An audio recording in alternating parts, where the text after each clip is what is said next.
profesor de la División de Estudios Jurídicos del Centro Universitario de Ciencias Sociales y Humanidades. Él es delegado académico de nuestra división. Muchas gracias por acompañarme en esta inauguración. Pues buenas tardes a todos, bienvenidos a esta edición número 38 de la Feria Internacional del Libro de Guadalajara. En esta ocasión, la revista Derecho Global desarrollará durante esta semana, que inicia el día de hoy, lunes, y hasta el viernes 6 de diciembre, el conversatorio sobre Derecho Global, 10 años de ciencia abierta, así le hemos denominado, precisamente porque celebra 10 años de existencia de esta exitosa revista. Tendremos diversas mesas redondas que tocarán temas muy sensibles y de actualidad, como lo son la seguridad pública, los derechos humanos, la cultura de la paz, la participación ciudadana, la ética, la dignidad humana, la migración, las desapariciones forzadas y la delincuencia organizada. Pero también queremos tratar temas de profunda relevancia en un foro de máxima proyección como es este. Temas que tienen que ver con la formulación y la creación del derecho en la era del conocimiento, las necesarias políticas institucionales para fomentar la investigación y la urgente necesidad de construir esos puentes, esas políticas públicas a partir de la investigación jurídica. Aprovecho este momento de inauguración para expresar mi más sincera felicitación al recién nombrado presidente de la Feria Internacional del Libro de Guadalajara, maestro José Trinidad Padilla López, y a la directora de la FIL, Marisol Schultz, por su ratificación. Y como no, desde luego, felicitar desde aquí en este espacio a la rectora electa Carla Alejandrina Planter Pérez por ese nombramiento. Deseo que disfruten esta fiesta del conocimiento desde una visión del derecho global. Muchas gracias por acompañarnos y cedo el uso de la voz al maestro Guido Bugarín. Por favor, maestro. Muchas gracias, doctora. Bien, previo a hacer la declaratoria inaugural, me veo obligado a agradecerle y reconocerle también a la doctora Silvia Patricia este esfuerzo,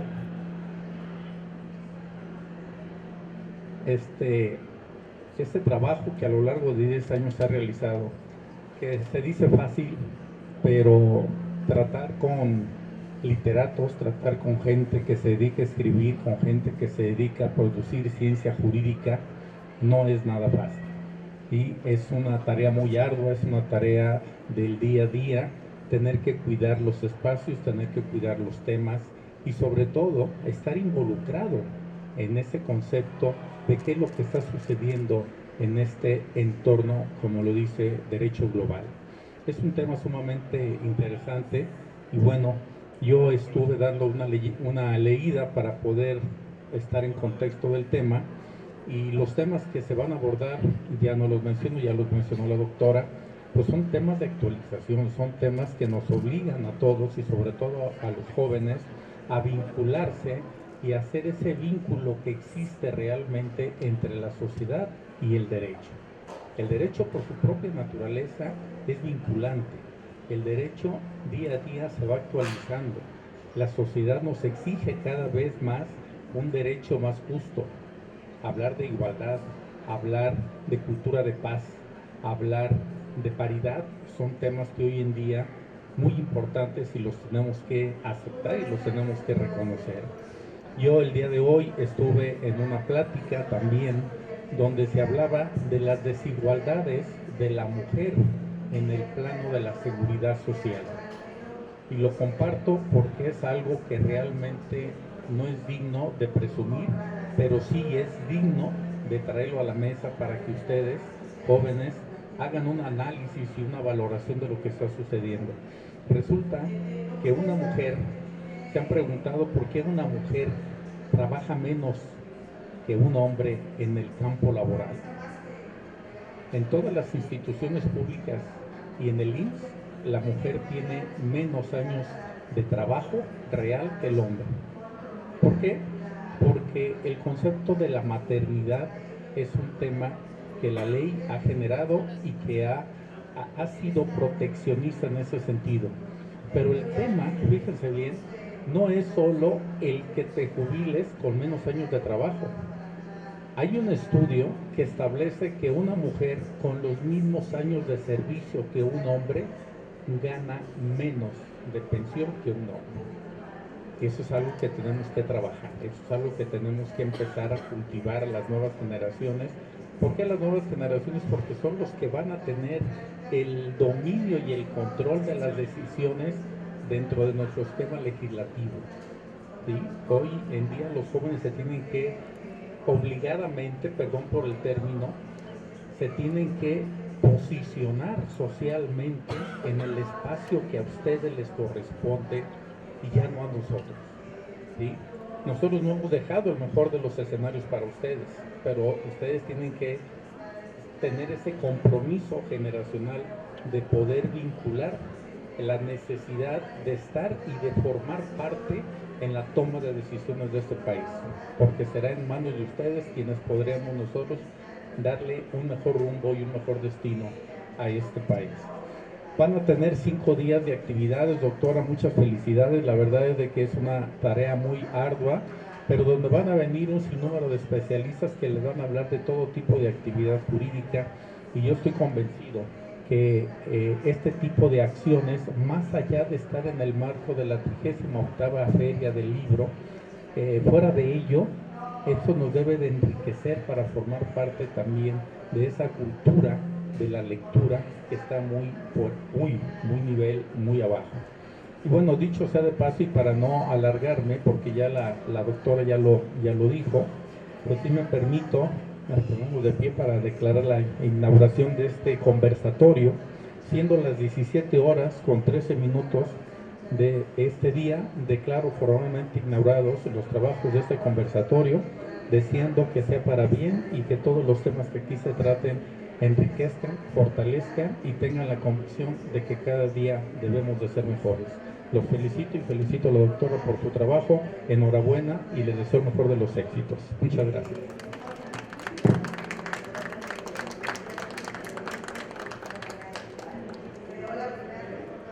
Muy bien, vamos a dar 10 minutos para la integración de la primera mesa. Gracias.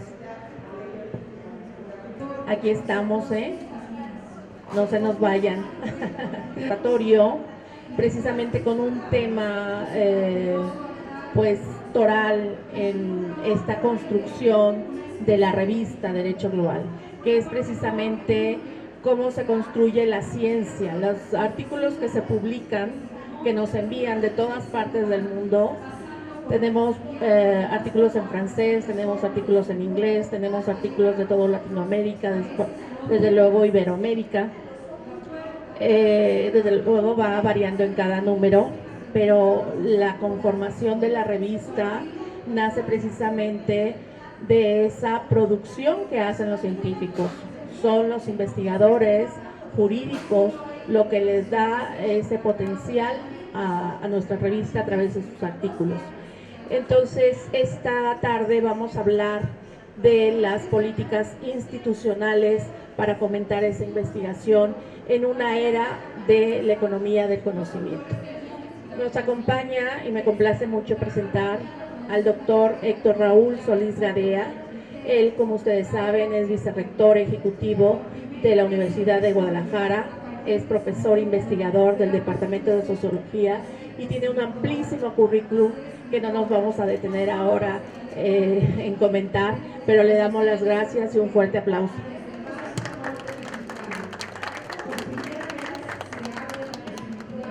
También me honro en presentar al doctor Jaime Preciado Coronado.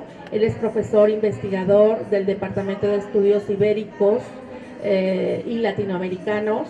Él es codirector de este centro de investigación CALAS, que es financiado por Alemania. Y bueno, pues es uno de nuestros mejores investigadores de toda nuestra universidad y pues muchas gracias por acompañarnos.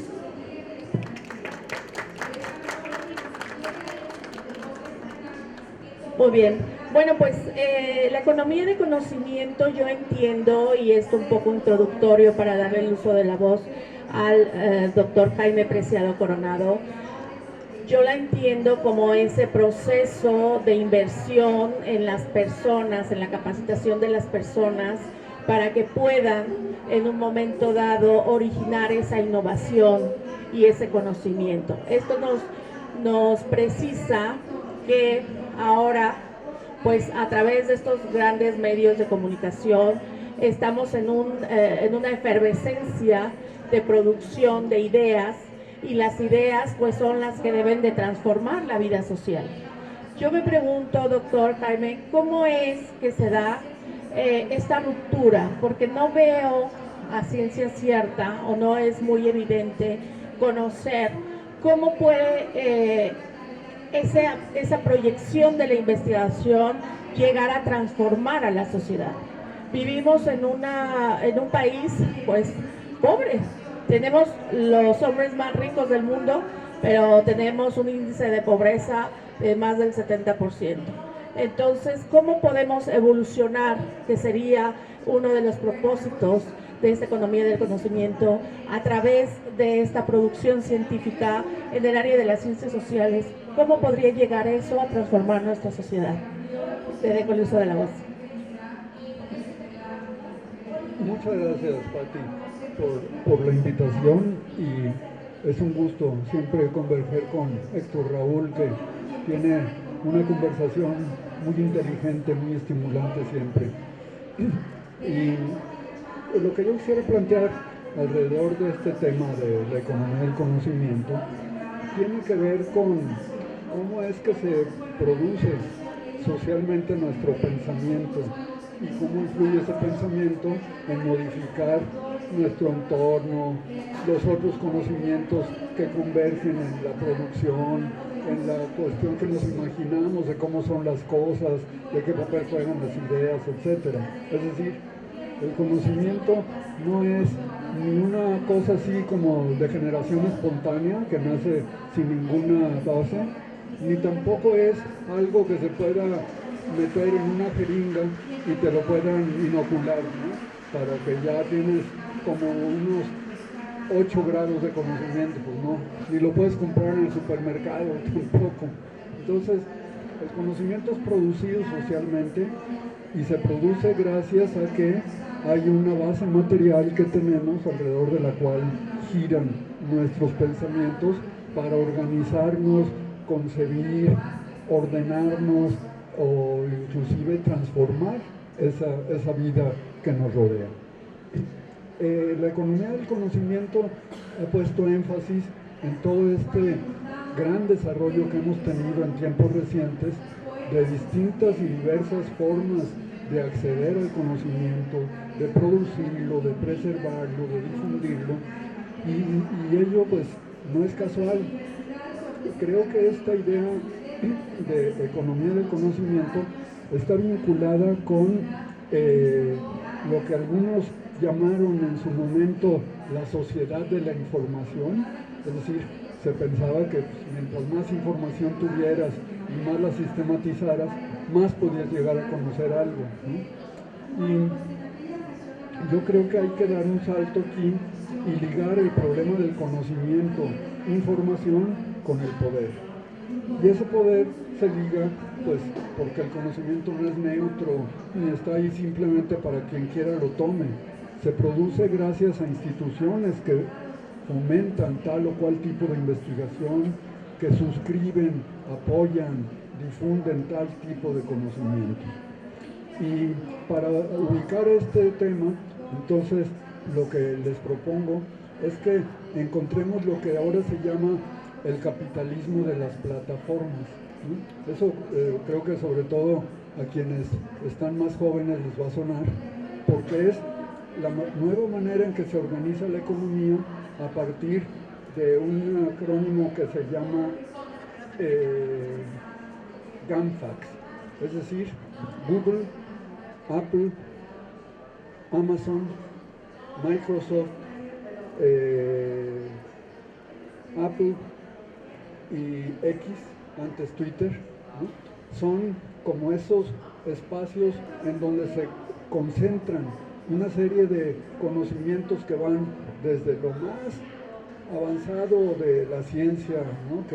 que encuentra distintos modos de aplicación y de convergencia en estas plataformas, hasta el manejo interesado de esa información para dinamizar los mercados, para hacer como una conciencia determinada sobre lo que nos está pasando, ¿no? Y esta economía, imagínense ustedes que después de la pandemia viene una reconfiguración del mundo, que las empresas más exitosas del mundo,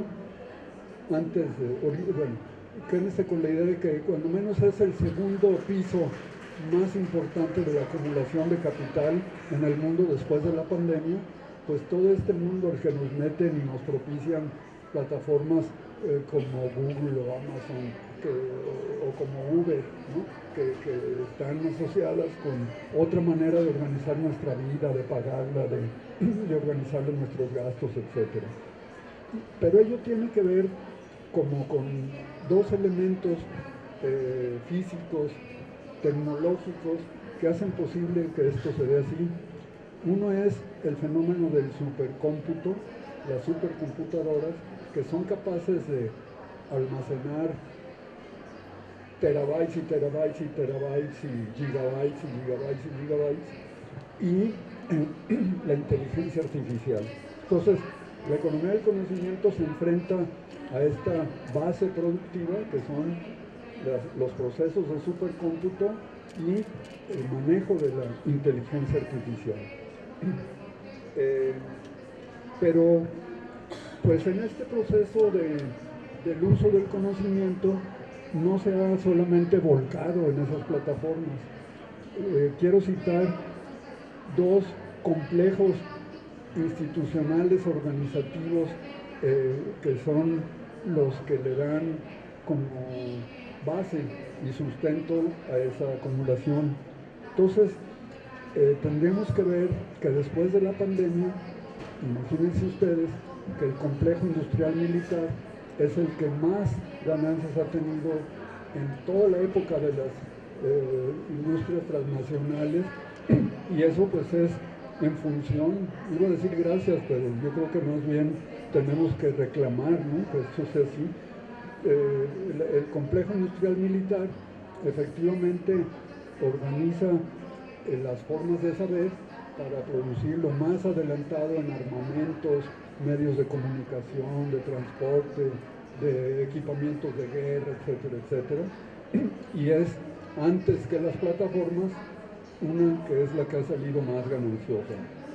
Está también el complejo energético fósil y alternativo. Aquí meto los dos en una misma cosa, ¿no? O sea, ¿cómo le hacemos para sustentar esa economía con una base energética que ha estado basada en el petróleo, en el gas y en distintos elementos que sacamos de la tierra, ¿no? Pero también las economías alternativas, si bien implican una sociedad del conocimiento que busca posibilidades para que diversifiquemos esas fuentes, siempre está el desafío de que toda producción genera un impacto sobre el ambiente, sobre la naturaleza.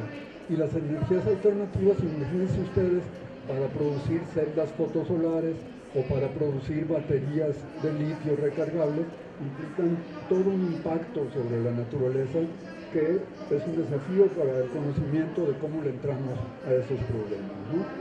También está el complejo mediático informático.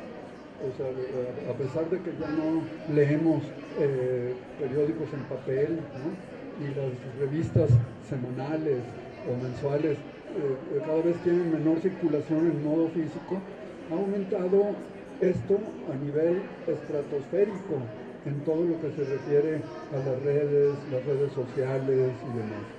De tal forma que también este poder mediático, informático, es clave para entender esta sociedad nueva del conocimiento. Tenemos, después de la pandemia y a raíz de la pandemia, surge el complejo químico, farmacéutico y hospitalario. Es decir, la pandemia trajo consigo un montón de temas a reforzar, descubrir, financiar, de investigación de punta, de cómo se obtienen las mejores vacunas y cómo se propicia esto, determinadas ganancias, etcétera, ¿no? Y por último, destaco el complejo automotriz y de telecomunicaciones, que nos trae figuras tan deplorables como Elon Musk, ¿no? Y al mismo tiempo toda una serie de interrogantes sobre el futuro de la humanidad en este que se ha convertido en el planeta del reino del automóvil individual y todos los problemas que trae consigo de contaminación, de muerte, etcétera. ¿A qué nos referimos entonces con la sociedad del conocimiento y estas plataformas y complejos? Pues nos referimos a que la investigación está llamada para entender qué regulaciones hay entre el Estado, el mercado y la sociedad para producir bienes, servicios y que estos sean parte de nuestra vida. Y además, el rol fundamental de la investigación para preguntarnos sobre su valor ético y sobre su horizonte civilizatorio. O sea, no hay un conocimiento neutro que sea simplemente cuestión de que yo me lavo las manos, tengo mis formulitas, las vendo aquí y allá, saco patentes y ya estamos produciendo conocimiento. Es una de las partes, pero no es el todo, ¿no? Esta manera de regulación ha impactado la División Internacional del Trabajo, en donde algunos hablan inclusive de capitalismos en plural, ¿no? Es decir, no hay una sola forma de capitalismo. Estados Unidos tiene una trayectoria del uso de la investigación y la ciencia muy diferente al que tuvo Corea del Sur, ¿no? O los países nórdicos tienen una estructura en la que hay una situación de impuestos que permiten tener un aparato científico y tecnológico con buenos márgenes de subsidio y con dos preguntas que son las fundamentales en esta sociedad o economía del conocimiento, ¿no? Y que es la pertinencia, ¿no? O sea, ¿para qué? ¿Por qué? ¿Cómo? Y el sentido histórico de su existencia, ¿no? De esos conocimientos. Pero ante el capitalismo pues también han surgido, por una parte, el llamado socialismo de mercado. China es toda una potencia en la producción de conocimientos. Si ustedes revisan los parámetros de patentes, de revistas indexadas internacionales, de investigaciones aplicadas, pues China tiene inclusive mejores estándares a nivel mundial que el propio Estados Unidos en ciertas áreas. Y sin embargo, pues esto nos debe de llamar a cómo entendemos este problema de gestión de la ciencia y la tecnología en un marco de un supuesto socialismo de mercado, que muchos dicen que en realidad es otra forma de capitalismo más que nos lleva al problema de la acumulación de capital y de poder, ¿no? En la actualidad podríamos identificar como tres grandes tendencias en lo que puede repercutir en la organización de la ciencia y la tecnología. Uno sería el modelo neoliberal y postneoliberal que está surgiendo entre Estados Unidos y la Unión Europea. Hay una manera muy homogénea en estos países que conforman estos espacios para concebir el problema de cómo propiciar la ciencia y cómo poner la tecnología a la disposición de, entre comillas, modelos de desarrollo, ¿no? Pero también hay esta forma que viene de relaciones multipolares, en donde estamos viendo la emergencia de otros grupos distintos a los grupos que tienen esta visión neoliberal, que es el grupo de los 7, el grupo de los 20 que se acaba de reunir hace una semana en Brasil,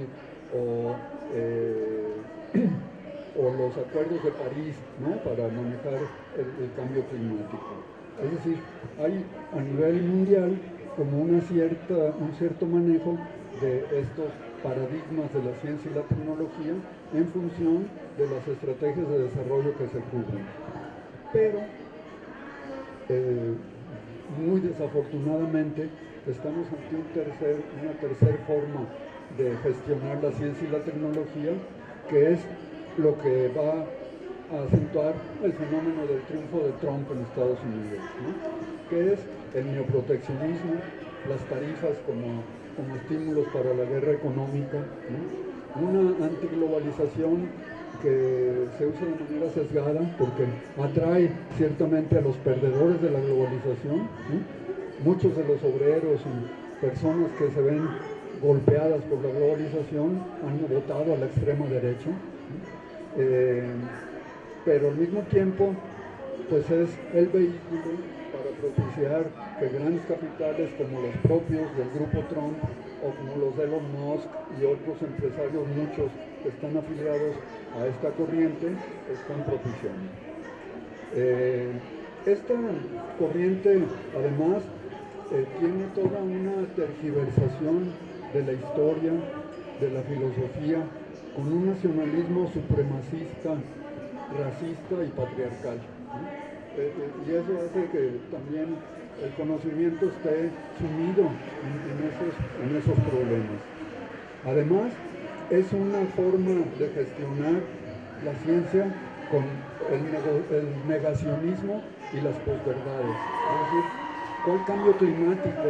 Aquí lo que hay son problemas de que el universo es infinito, no lo acabamos y tenemos derecho a vivir y a sacar dinero para nosotros y nuestros hijos y nuestros nietos, ¿no? Entonces, un negacionismo que impulsa la posverdad y el dogmatismo y que no es precisamente propicio para el conocimiento. Bueno, segunda parte. La gestión de la ciencia y la tecnología, entonces, veo tres pistas.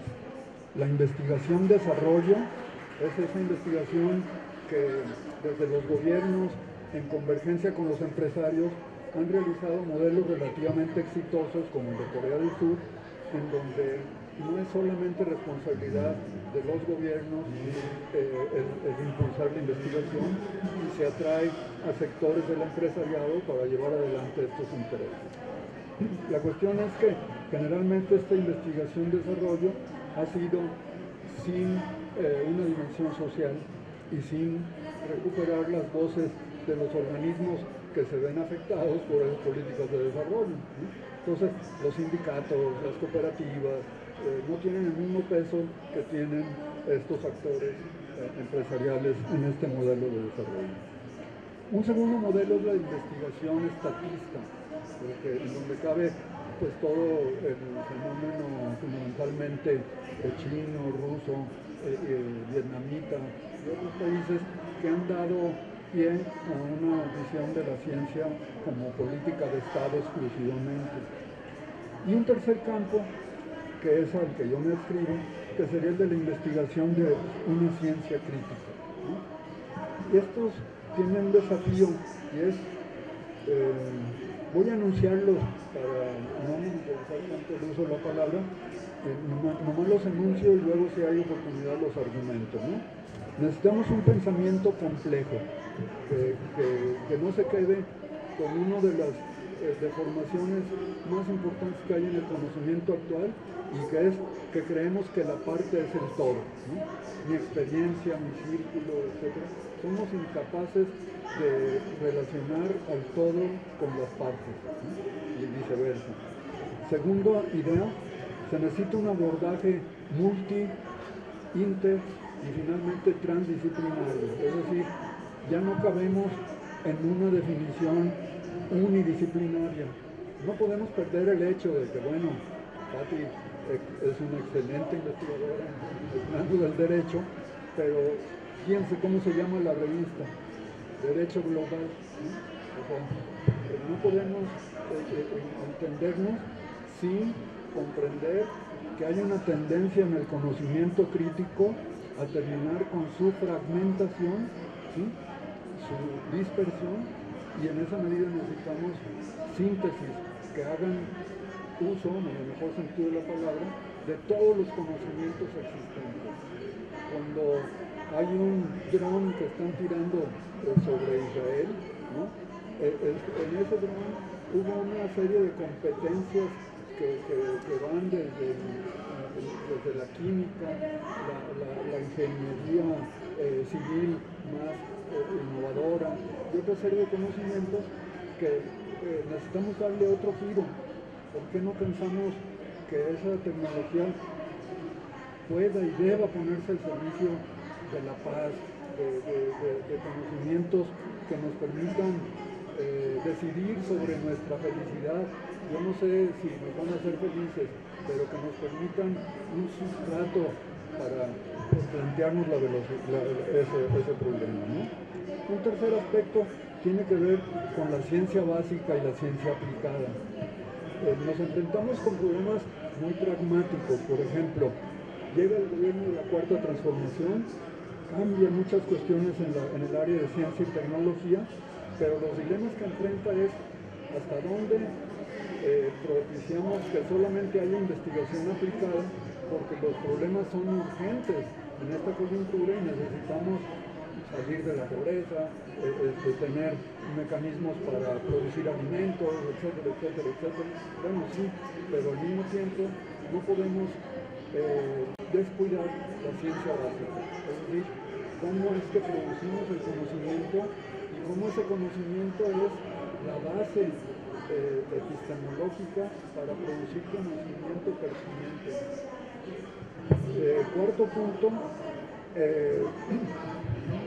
la nueva ciencia requiere un sentido de integralidad, es decir, lo que en ciencias sociales llamamos el sentipensamiento.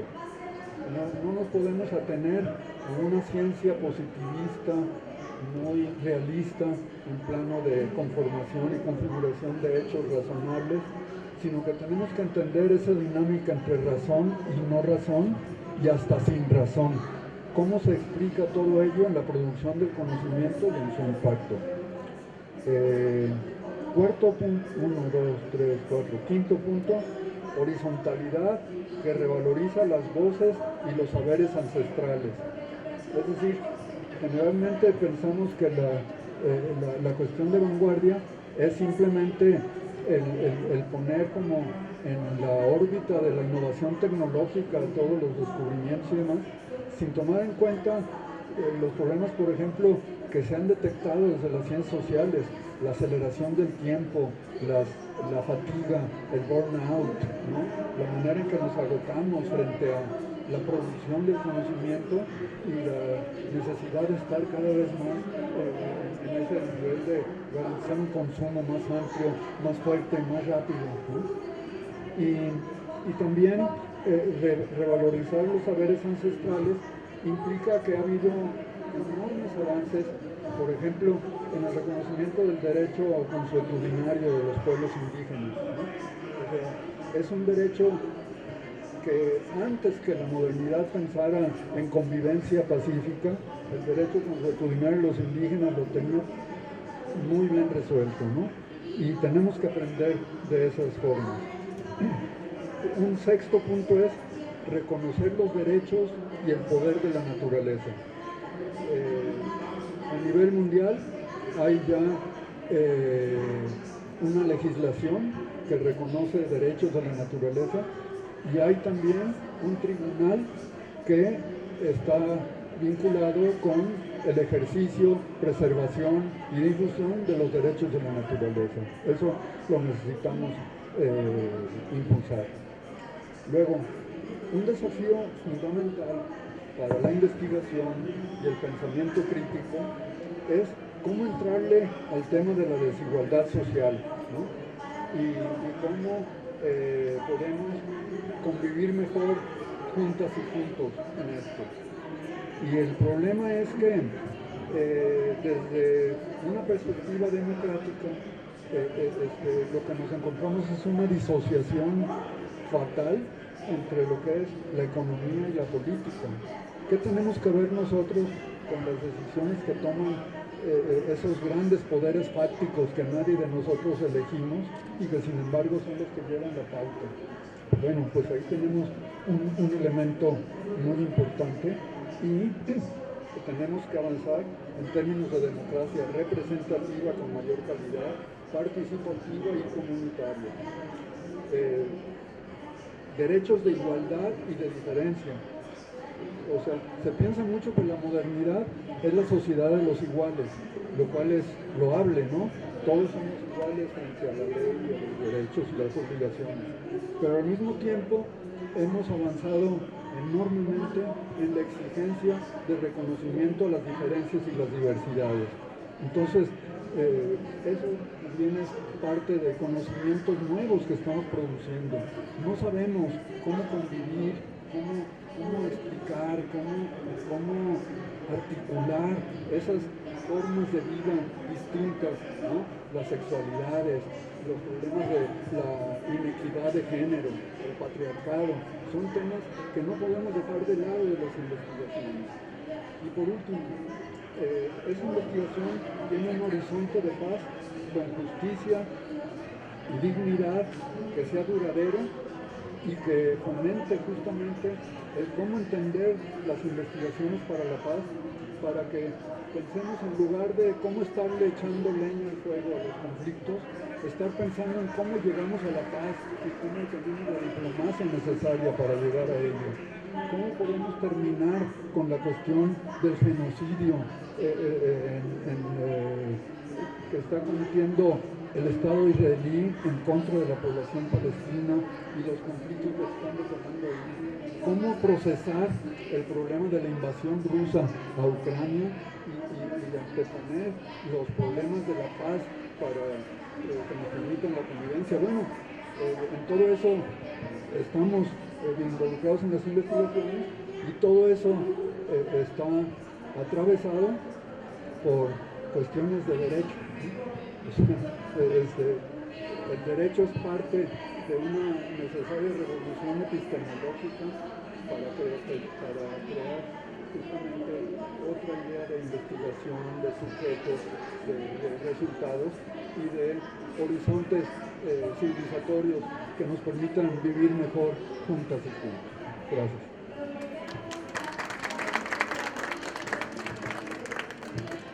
Muchas gracias, doctor Jaime Preciado Coronado. Bueno, pues estupendo, desde luego, todo el contenido que nos das, impresionante. Y yo me quedo con estas ideas en cómo podemos nosotros relacionar el Estado con el mercado, que parece que va por vías diferentes, y más aún con la sociedad, porque la sociedad es la beneficiaria de esa investigación, de ese parámetro de protección, de todos los circuitos de reproducción del conocimiento, pero la sociedad parece que está un poco aislada o no encuentra esa pertinencia de la investigación. Yo creo que ahora el mundo, bueno, ya desde hace años ha planificado hacia dónde se quiere dirigir a través de esos objetivos de desarrollo sostenible.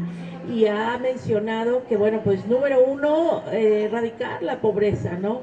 Y así sucesivamente en sus 17 objetivos, pero no encontramos un eco en ese generador de conocimiento que, como tú lo mencionas, muchas de las ocasiones son las grandes empresas, las multinacionales, que el único propósito es el económico y que se guían para la reproducción de estrategias para un mayor alcance en el mundo, ¿no? Productos de China, productos de todo el mundo ya tenemos, y cómo debe de impulsarse una ciencia crítica desde nuestras universidades. Necesitamos mejorar las condiciones humanas, necesitamos incidir en la problemática social, porque finalmente es ahí donde estamos conviviendo todos, ¿no? Y parece que el producto que llega de China, pues al ser a lo mejor el que tiene más posibilidad de ser consumido, pues es eso lo que estamos consumiendo, pero no sabemos qué beneficios nos trae a la salud, qué beneficios a la propia economía y a la subsistencia. Entonces, esos temas creo que no se tocan, esos temas pasan desapercibidos y creo que sí es muy importante, como tú dices, un conocimiento ya que arroje varias perspectivas. El derecho global nace como una fórmula de dejar de concentrar, de dejar de polarizar o concentrar estos estudios. Tenemos nosotros desde que iniciamos en la carrera un derecho civil, un derecho familiar, un derecho administrativo, un procesal, un amparo. Espérenme, ¿soy abogado o soy simplemente civilista? Soy penalista.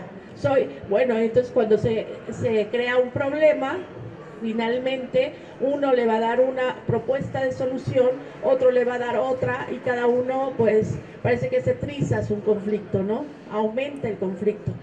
Creo que eso es muy importante observarlo y también esta disociación entre la economía, la política y el derecho.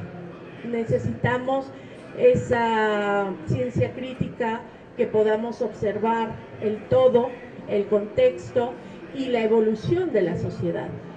Creo que esa es una fórmula muy importante que debemos de adoptar en todos nuestros países latinoamericanos.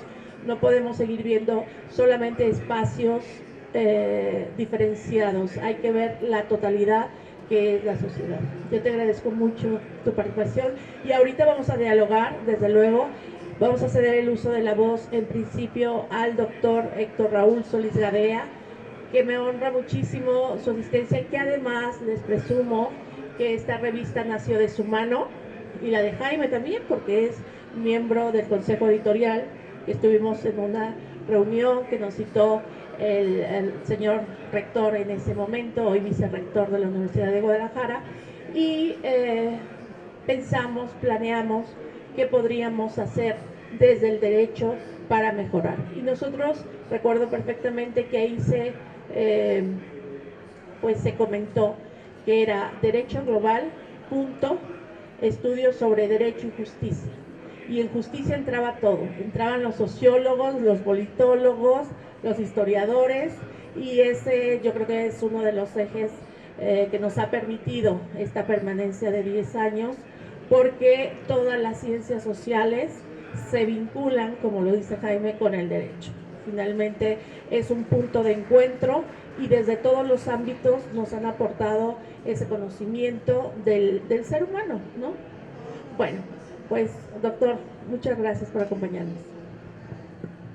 Hola, muy buenas tardes, noches ya, ¿verdad? No, al contrario, pues muchas gracias por invitarme a esta mesa tan interesante y retadora, desafiante, con mi querido amigo y colega, doctor Jaime Preciado, y contigo, por supuesto, y con nuestra audiencia.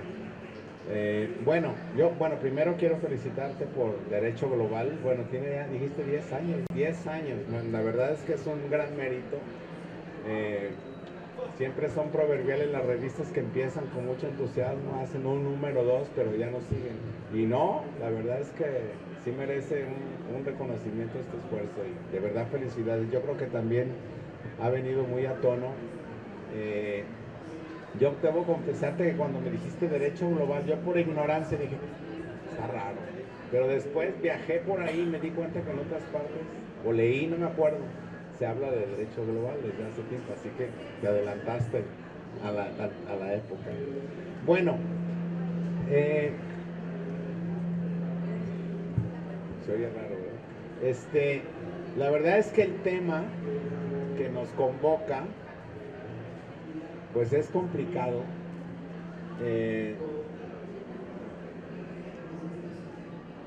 Yo debo confesar que no tengo mucha claridad al respecto, o la solución, la fórmula filosófica o científica para resolver el enigma de la economía del conocimiento. Yo diría que en términos, digamos, llanos, por economía del conocimiento, pues se refiere a la centralidad que ocupa el conocimiento, la investigación básica, la investigación aplicada, como ya lo dijo Jaime, la transferencia tecnológica, el desarrollo constante de innovaciones en la vida social contemporánea. No, claro, alguien podría decir, bueno, es que el conocimiento siempre ha gravitado alrededor de la vida social organizada, porque probablemente desde que los seres humanos aprendieron a coger un instrumento para arar la tierra o para cualquier otra cosa, podríamos decir que empezaron ya a utilizar conocimientos y a desarrollar técnicas de producción. Pero, pues, transcurrieron años, miles de años, hasta que llegamos a una sociedad como la nuestra, porque si uno lee libros de historia se da cuenta que realmente hasta siglo XIX, todavía, hasta el siglo XIX, todavía había muchas zonas de la vida social en el mundo tradicionales, todavía las hay evidentemente, pero parece ser que es en la modernidad y en la modernidad tardía cuando el conocimiento se ha desarrollado de tal manera que todo parece girar en torno a ello y todo lo revoluciona. Nosotros ya tenemos cierta edad y ya, pues yo ya les puedo decir que, bueno, cualquier cosa, los envases de refrescos, lo primero que se me viene a la mente, ya no son los mismos. Los automóviles ya no funcionan igual, ya no tienen carburador, por ejemplo, son de fuel injection, por decir, o la dirección de los autos. N cantidad de invenciones que cotidianamente ya ni nos percatamos que existen, organizan nuestra manera de ver, de vivir, nuestra percepción del mundo, nuestra manera de estar en el mundo.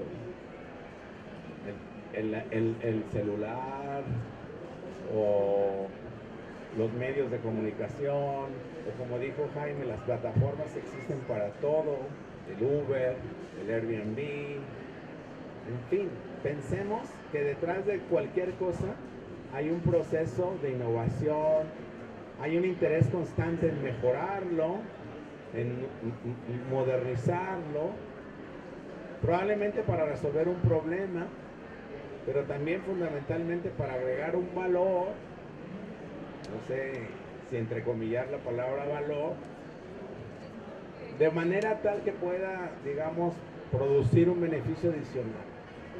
Creo que hay mucho que analizar aquí. Bueno,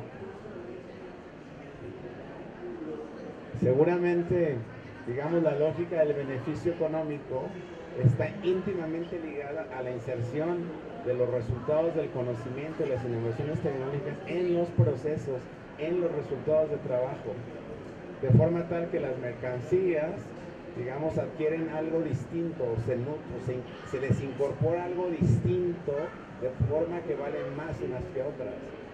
O también puede ser que, digamos, se utilice mano de obra más barata, ¿no? Para extraer un mayor beneficio económico, ganancia económica. Pero en todo caso hay un proceso de planeación, hay un proceso, digamos, de tecnificación de la producción. Yo creo que todo esto se involucra en la idea de economía del conocimiento. O sea, todo cambia, pero no es que la cambie por sí, no, todo cambia porque hay alguien interesado en que las cosas cambien. Claro, naturalmente muchas cosas son benéficas, ¿no? Digo, por ejemplo, no sé, a lo mejor hace 50 años no le podían poner una válvula a una persona en el corazón para que siga viviendo, y hoy eso es una maravilla. O no existían vacunas para evitar determinadas enfermedades. O sea, pensemos en la cantidad de cosas que tenemos a nuestro alrededor que hacen que la vida sea mejor, por lo menos en un aspecto, digamos que instrumentalmente tenemos más recursos al alcance para lograr ciertos propósitos que podríamos decir son instrumentales. Bueno, cualquier manual de economía del conocimiento nos diría que, bueno, implica, dice, es una economía en que el conocimiento es adquirido, creado, difundido y aplicado para mejorar el desarrollo económico. Es una definición estándar, digamos. Las condiciones para un proceso de desarrollo basado en el conocimiento parecen incluir una fuerza de trabajo educada y calificada, una infraestructura de información sólida y moderna, un sistema de innovación eficaz y un régimen institucional que ofrezca incentivos para la creación, difusión y uso eficiente del conocimiento existente. Y eso lo dice el Banco Mundial. Y bueno, pues sí, o sea, está muy bien, digamos. Pero yo creo, pues que tendríamos que, digo, ¿no? Bueno, porque hay que, digamos, yo estoy de acuerdo, necesitamos una perspectiva crítica y preguntarnos qué entendemos por conocimiento, o si conocimiento solo es el conocimiento instrumental y técnico que constantemente innova, transforma la producción, el consumo, la satisfacción, orientado siempre a modificarse, a revolucionarse. Fíjense que a veces caemos en una especie de fetichismo de la innovación. Yo no estoy tan seguro que todo deba ser innovado constantemente. No lo creo que todo deba ser innovado constantemente. Yo creo que hay cosas que hay que conservar. Por ejemplo, lo que dijo el doctor, el respeto a la naturaleza, o a lo mejor ciertos equilibrios emocionales o ciertas formas de vivir, de enfrentar la existencia que tenemos los seres humanos, que necesitamos. O sea, no estoy tan seguro de que tengamos que cambiar de celular cada año, o que, pues sí, o sea, sí, no, o sea, ¿por qué tenemos que innovar todo el tiempo, en todas las áreas?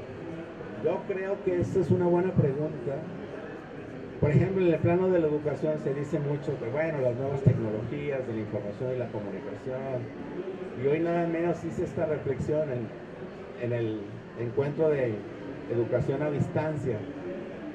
Yo les decía en la inauguración, bueno, las innovaciones tecnológicas, la digitalización, la modernización de la producción, la irrupción de esta sociedad orientada al cambio incesante, ha provocado que hemos tenido pérdidas espirituales. Bueno, voy a decir una muy obvia, quizás eurocéntrica, pero antes se enseñaba latín y griego en las universidades, por ejemplo. O yo mencionaba el hecho que mi papá sabía poesía, o sea, te recitaba, no sé si tú sabes poesía, ustedes saben poesía, pero a lo mejor estoy seguro que tu papá sí se sabía poesía. Y nosotros ya no sabemos poesía, o yo me acuso. Entonces, bueno, no todo, en fin, yo me pregunto eso. Y, pues sí, parece ser que todo radica en torno a la idea de la competitividad, a la idea de la hiperespecialización, y esto conduce a la diferenciación funcional entre las sociedades y conduce en cierta manera a la atomización social, un poco lo que tú decías. O sea, lo que pasa es que no estoy ya tan seguro de que tengamos una sociedad, de que tengamos un sentido común de la vida compartida entre las personas y los grupos, un proyecto social incluyente. Me parece que esa idea se ha difuminado, se ha erosionado. Ahora, no me quiero ver yo como antimoderno, como, digamos, reaccionario, ¿no? O sea, yo creo que más bien de lo que se trata es de construir una perspectiva que nos permita poner en su sitio a la innovación, poner en su sitio a la aplicación de los conocimientos, pero para eso necesitamos pues unas perspectivas filosóficas. Fíjense que la Ilustración, este movimiento intelectual siglo XVIII, europeo, que implicó asumir con seriedad la idea de la racionalidad científica, la técnica, entendiendo que gracias a la técnica y la ciencia íbamos a poder resolver muchos problemas sociales, éticos, morales, como superar la desigualdad o la opresión política, en fin, pues cayó presa de una cierta ilusión, de que bastaba con impulsar las ciencias como para entonces resolver de una manera automática casi. Pues resulta que no es así, que la ingeniería tiene sus límites. Por ejemplo, que las ciencias naturales tienen sus límites, porque en cierta manera sí resuelven unos problemas, pero generan otros frente a los cuales no tenemos respuestas. Entonces lo que necesitamos necesitamos pensar éticamente sobre las consecuencias que produce en nuestras vidas la tecnología, por ejemplo. Y esa es una necesidad que no debemos eludir hoy en día. Entonces, bueno, yo coincido con lo que aquí se ha dicho, pero la verdad es que necesitaríamos hacer una especie como de grupo interdisciplinario para pensar estos problemas, porque no hay una mente, yo creo, capaz de entender la complejidad de lo que está pasando. Ahora, en términos más prácticos, pues esto redunda en el hecho o conduce al hecho de examinar qué tipo de ciencia queremos desarrollar, qué clase de ciencia, con qué límites, digamos, con qué propósitos. Si tú lo decías, ¿no? Decía pertinente, que resuelva problemas públicos, que esté orientada a generar mejores condiciones de vida, mejores condiciones de realización humana. ¿Qué tipo de ser humano necesitamos formar, queremos ser? Eso no lo va a resolver la ciencia. Es más, la ciencia instrumental conduce muchas veces al nihilismo, a la pérdida del sentido. Y eso lo tenían muy claro los idealistas alemanes, los filósofos, en fin, ¿no? O sea, necesitamos filosofías, perspectivas de vida. Esto que decías, ¿no? Del Zen, dijiste. O sea, definitivamente algo está mal todo esto, porque estamos destruyendo la naturaleza, no tenemos un sentido de sociedad, insisto, bueno, es una provocación, no sé. Pero el ser humano se ha perdido un poco entre los gadgets, ¿no? Entre los aparatos, porque además nos interrumpe cada 5 minutos el celular y no nos permite concentrarnos. Dijiste la aceleración del tiempo. Entonces, bueno, hay todo un movimiento de ralentización de la vida, ¿no? Entonces, bueno, yo creo que todo esto hay que reflexionarlo y repensar para qué la ciencia, hasta qué punto vamos a seguir en esta lucha, digamos, en esta vorágine de transformaciones, y cuándo vamos a parar, ¿no? ¿Para qué? Entonces, bueno, no sé, yo creo que fui un poco heterodoxo, pero gracias.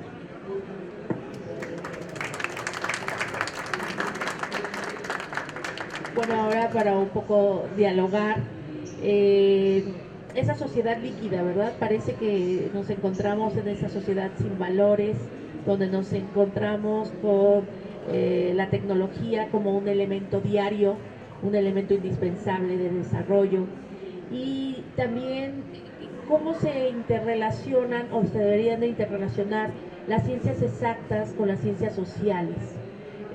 Ya se mencionó aquí, yo me he dado la tarea de buscar artículos de ciencias sociales, de revistas de ciencias sociales, y son contados, y en derecho todavía menos, pero en ciencias exactas, bueno, pues tenemos todo un mundo. y todo el lenguaje es en inglés, desde luego, muy pocas en nuestro idioma. Pero que hace falta, quizá, y lo plantea el doctor Héctor Raúl de manera muy clara, cómo podemos nosotros construir la sociedad, cómo se construye la esencia de esa participación social. Si nosotros vemos desarrollo en otros países europeos, sobre todo ahora con el eslogan, ¿no? España de vuelta e ida. Eso me encantó, el eslogan de la FIL de este año, porque precisamente es eso, lo que se va que regrese, ¿no? Esa vuelta e ida, ese conocimiento que muchos hemos tenido la oportunidad de estudiar en otro país europeo, pues necesitamos también regresar y construir sociedad, porque esa característica que menciona el doctor Héctor Raúl, pues es evidente. Cómo está la propia sociedad o el entorno social también dividido y también tiene sus propios segmentos, ¿no? Entonces, no sé si quieren dos intervenciones, Jaime y Víctor Raúl. Bueno, pues, como siempre, Víctor Raúl se va a las bases y los núcleos de la discusión, y cuando él estaba exponiendo, yo estaba pensando, bueno, ¿cómo podríamos redondear esto, no? Entonces, primera cuestión que me surgió de lo que dijo Héctor Raúl, ¿cómo superar eso que se llama como nacionalismo metodológico en las ciencias sociales, ¿no? Es decir, por una parte reivindicamos que el conocimiento es diferenciado respecto al lugar donde naces, creces, te mueves, ¿no? O sea, es muy distinto lo que necesita saber un trabajador de una fábrica de Lucent Technologies en El Salto, ¿no? A lo que necesita saber un profesor universitario que todos los días va a su chamba en Belénes o en el centro de la salud. Es decir, hay un conocimiento situado que necesita explicarse en función de las prácticas cotidianas de cada uno y uno de nosotros. Pero al mismo tiempo hay como necesidad de valorar y de corroborar la validez de ese conocimiento en discusiones universales. O sea, que lo que sabemos puede realmente contribuir a un conocimiento válido universalmente porque es particular, a diferencia de lo que pretendía la modernidad, ¿no? El conocimiento es válido si es aplicable a todo el mundo. Bueno, es un universalismo con sesgo, pero ahora necesitamos, como lo dice por ahí, no me acuerdo qué sociólogo o socióloga, dice universalismos particularistas, ¿no? Es decir, que sepamos encontrar lo general en lo más particular. Esa es una cosa. La otra es, si tenemos una sociedad, yo creo que es un poco el mismo problema del pueblo o de la comunidad, ¿no?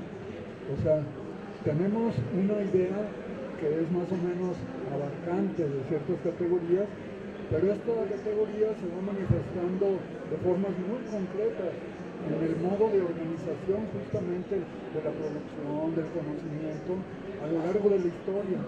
Entonces, una de las características que aporta el conocimiento en ciencias sociales y humanidades al conocimiento general es la necesidad de un piso histórico desde el cual se sustente eso. Y ello nos lleva a entender que es diferente, digamos, una señora Margaret Thatcher en los años principios de los 80, fundando las raíces del neoliberalismo y diciendo que la sociedad no existe, a una cuestión que viene, por ejemplo, las comunidades autónomas, ¿no? En cierto sentido también convergerían con esa afirmación de la señora Thatcher de que lo que existe no es la sociedad, sino las comunidades concretas. Y necesitamos ahí una mediación que son las comunidades políticas de pertenencia. O sea, los colectivos los hacemos conforme nos vemos acotados a las instituciones y demás. Y en esas comunidades políticas de pertenencia intentamos modificar cosas que tienen que ver o con los procesos electorales o con los cambios en la correlación de fuerzas para que un movimiento social haga oír su voz ante las instituciones, ¿no? O sea, eso es lo que configura pueblos y sociedades. No hay un ente macro abarcante que llegue a incluir a todo lo posible, sino que son recortes, que son correlaciones que están asociadas con eso. Luego, el problema multi-inter y transdisciplinario, yo creo que efectivamente la gran reivindicación, creo yo, del siglo XXI es la centralidad de lo social en la explicación, interpretación y búsqueda de transformación del conocimiento. Y eso nos hace ver, como les decía, que un técnico que está metido por ahí en uno de los cientos de centros de innovación en el Valle del Sol, ¿no? En el Cinturón del Sol, en California o alguno de esos estados, ¿no? Que está haciendo un instrumento para Apple, no puede disociarse de la manera en como lo que él produce tiene repercusiones en el mundo de lo real, ¿no? Y entonces nos lleva a problemas así que son cada vez con mayores dificultades éticas, ¿no? Por ejemplo, la investigación que se hace sobre VIH-Sida y los medicamentos que tienen que ser producidos para enfrentar ese tipo de relaciones, no es solamente el problema químico, farmacéutico, sino es el problema de hacia qué público están dirigidos, cuál es la viabilidad de sus costos, etcétera, etcétera. Y por ello tenemos ese desafío ético, cívico, ¿no? en la producción del conocimiento. Y también veo que esto que me refería antes, que es uno de los principios de la complejidad. O sea, dichos así muy rápido, el primer principio es el principio hologramático, de cómo se vincula la parte con el todo, y el todo con las partes. Que el todo no es la suma aritmética de las partes, sino sus interrelaciones complejas. Segundo principio, el de recursividad, que las partes se transforman de manera mutua, ¿no? Múltiple. Nada es fijo, todo es cambiante, todo es relativo, pero al mismo tiempo hay tendencias generales que permiten situar eso. Tercer principio, el principio de dialógico, es decir, a diferencia, digamos, del materialismo dialéctico que suponía que era oposición de tesis, antítesis y síntesis, aquí es una coexistencia de temporalidades y variables. No son simple y llanamente opuestos binarios que se oponen, sino la necesidad de trascender esa visión binaria, por lo tanto entrar a una situación compleja. Y por último, lo que ya anunciaba antes, el conocimiento es un complejo producido ecosocialmente. El ranchero de los Altos produce una cultura que es muy diferente del campesino libertario de las costas de Guerrero, que tiene trayectorias de pueblos afrodescendientes en lucha, ¿no? Y la conciencia y los conocimientos que se harán, pues serán muy distintos en todos estos casos, ¿no? O las cuestiones de los médicos sin fronteras y sus modos de ejercer su profesión, pues van a tener una conciencia y una necesidad de un conocimiento específico para su desempeño. Y yo creo que el aparato de ciencia y tecnología de los estados nacionales y de las instituciones internacionales tiene que estar abierto a esta enorme diversidad y meterla con los criterios, por ejemplo, de la crítica al utilitarismo, ¿no? Hay en en las ciencias sociales hay una cosa que se llama MAUSS, M-A-U-S-S, que es el acrónimo del apellido de Marcel Mauss, ese gran antropólogo del siglo XIX, que trabajó con todo el tema de la economía del don. Ya ni siquiera la reciprocidad, sino el don, ¿no? Y entonces, el regalo, pues, o sea, no pensemos en que si yo te doy 2 pesos, tú me das como unas 3 peras, que son el equivalente a 2 pesos. No, aquí es el don. Te doy porque te quiero, porque me gusta, por tal, ¿no?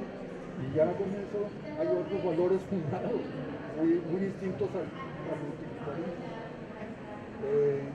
Y finalizo diciendo que así como se necesita la innovación en lo micro, en los experimentos más concretos, también necesitamos abrirnos a lo que la propia señora Thatcher negaba, ¿no?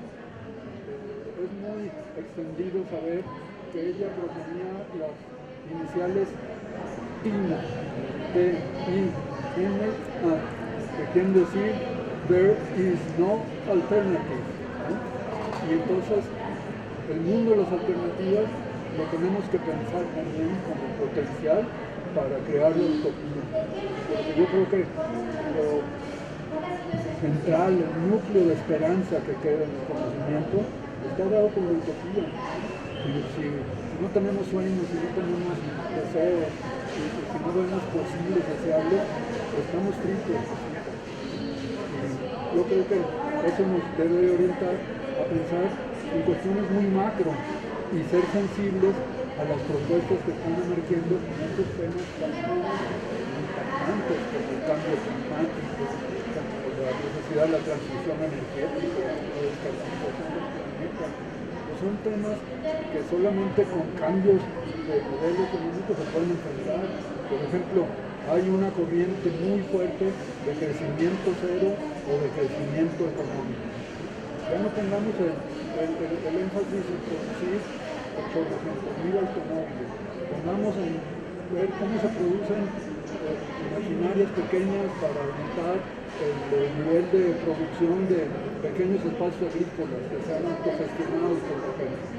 Bueno, son utopías que creo que están poniendo en el horizonte ese jalón hacia que nos quedemos sin la idea de que solamente lo macro es atractivo, ¿no?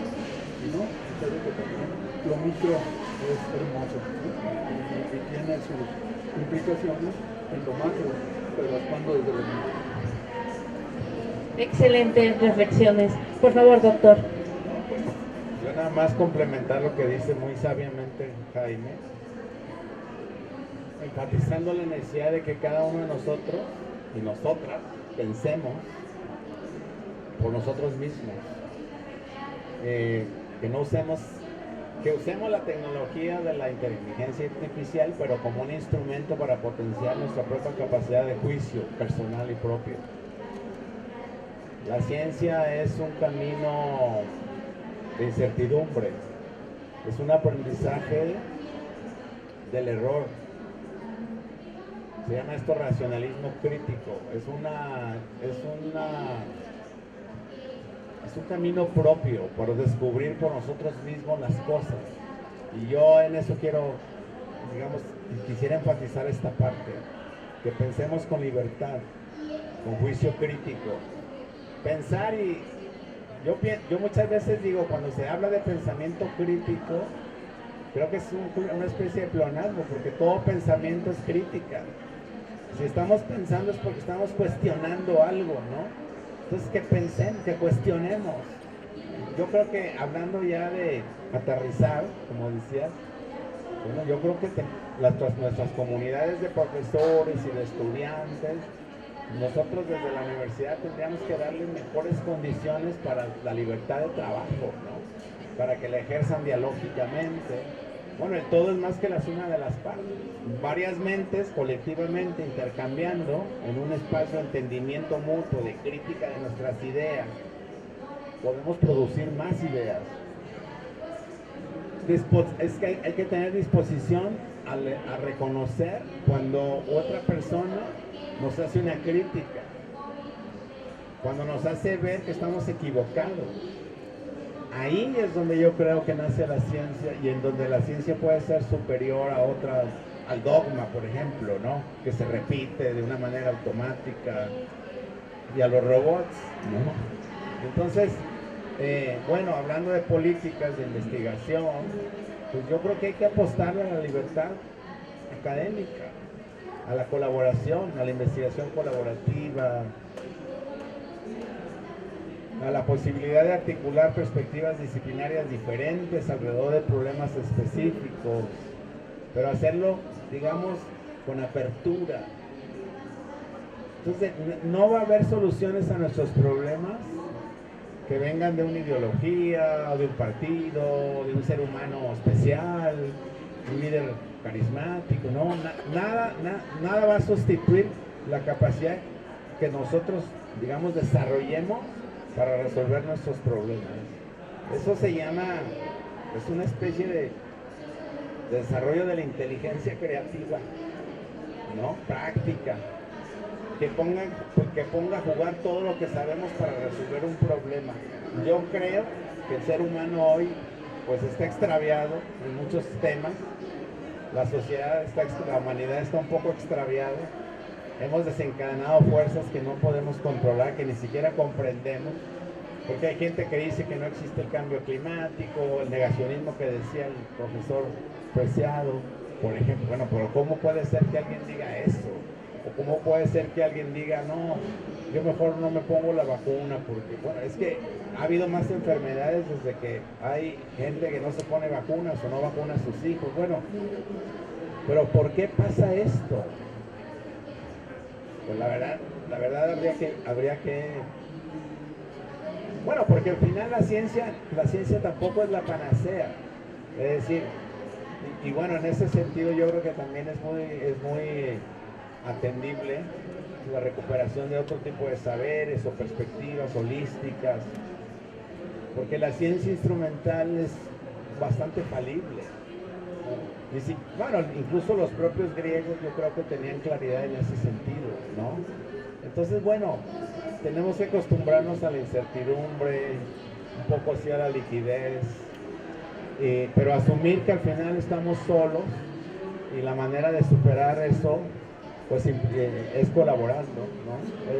Estoy de acuerdo, construyendo utopías, pero siendo capaces nosotros de pensarnos como parte de esas utopías y venir a la universidad a estudiar, a conversar críticamente, creativamente y desarrollar otras visiones, ¿no? Es decir, las ciencias sociales también tienen algo que aportar en la medida en que se abran, en la medida en que, digamos, usen la imaginación, aprendamos otras disciplinas, dialoguemos con personas que piensan distinto a nosotros, no solamente leamos de nuestra propia ideología o manera de pensar. Yo creo que hay un mundo ahí por delante para construirlo juntos, ¿no? Y juntas, todas las personas. Y bueno, hay que hacerlo. Yo creo que pues esa es la tarea de la próxima rectora general. No, pero hay que ayudarle. No lo digo para evitar el compromiso. No, pero sí, tenemos que hacer que haya más colaboración, que los profes se sientan más estimulados, motivados, que haya grupos de trabajo, digamos, con un clima de mayor confianza y de mayor entusiasmo colectivo. Y yo creo que eso tiene que permear. Tenemos que romper la distinción entre profe y alumno, ¿no? Si, digamos, somos socios del mismo proceso. El profesor, la profesora tiene que aprender del estudiante y viceversa.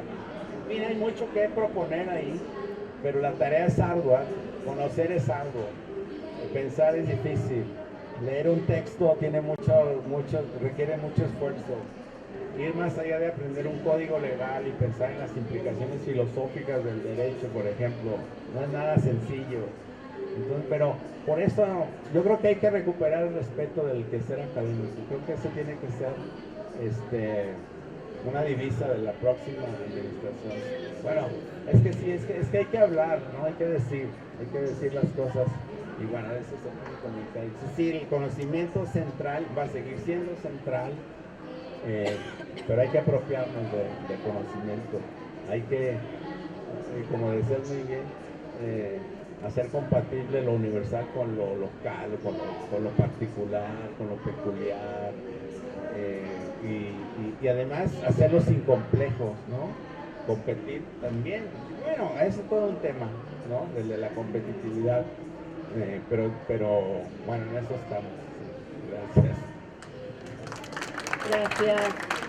Bueno, pues si eso último se hace realidad, yo voy a ser la mujer más feliz del mundo, donde se dé el espacio necesario a los investigadores, que haya una buena motivación de apertura, porque muchas veces luchamos, ¿no? Luchamos para hacer lo que nos gusta. Muy bien, pues y precisamente motivada por las palabras del doctor Héctor Raúl, los alumnos, ¿quieren ustedes hacer alguna pregunta?